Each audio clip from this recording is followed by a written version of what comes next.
ကဲ9000ဝန်းကျင်လေးနဲ့ရမယ်လူတိုင်းကြိုက်တဲ့နှင်းစီခိုင်လေးနှစ်ခုကိုပြပေးပါမယ်အမျိုးသားတိုင်းကြိုက်တဲ့နှင်းစီခိုင်လေးနှစ်ခုကတော့ဒီမှာပါဒီလိုတက်ခဲ့ဒီလိုမျိုးသုံးမျိုးရဲ့ဒီလိုမျိုး date time နေပါတဲ့ဟာမျိုးကြီးပေါ့နော်အဲ့တော့ဒီလိုမျိုး date time နေပါတဲ့ဟာတွေပါတချို့တွေကမှအစားဒီထဲထဲမှာအသားတစိမ့်တွေကမှအစားဘယ်လောက်ကောင်းလဲဆိုတာကိုညီမလေးကဒီမှာပြပေးပါမယ်ရှင်တကယ်တော့လေညီမလေးမှာပါတဲ့ stock ရေးအတွက်အရင်နေပါတယ်ရှင်ညီမလေးအရင်တန်တဲ့ဈေးနှုန်းတစ်ခုကိုရကျင်တဲ့ပစ္စည်း quality ကောင်းကောင်းလေးတွေလည်းလိုချင်နေဆိုရင်တော့ Eversmile ကိုသတိရလိုက်ပါရှင်ပစ္စည်းမှန်ဈေးတန်တွေကိုအမြဲတမ်းရောင်းချပေးနေတဲ့ Eversmile မှာဒီလိုလှလေးတွေကိုအမြဲတမ်းတင်ပေးနေပါတယ်နော်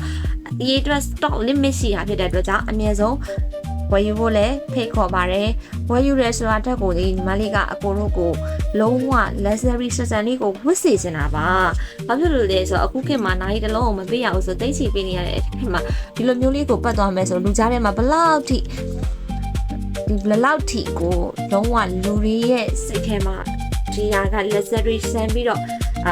ကို brand တစ်ခုနေရာတစ်ခုအနေနဲ့ပေးမလဲဆိုတာကိုမြင်ရမယ်နေရာလေးမြင်ရမယ်ပစ္စည်းလေးပါရှင့်တော်တော်လေးကိုမိမိုက်တာပါဒီထဲမှာအပြင်မှာပိုးတော်မိုက်ပါသေးတယ်ရှင့်အဲ့တော့ stock လေးတွေအရင်နေတယ်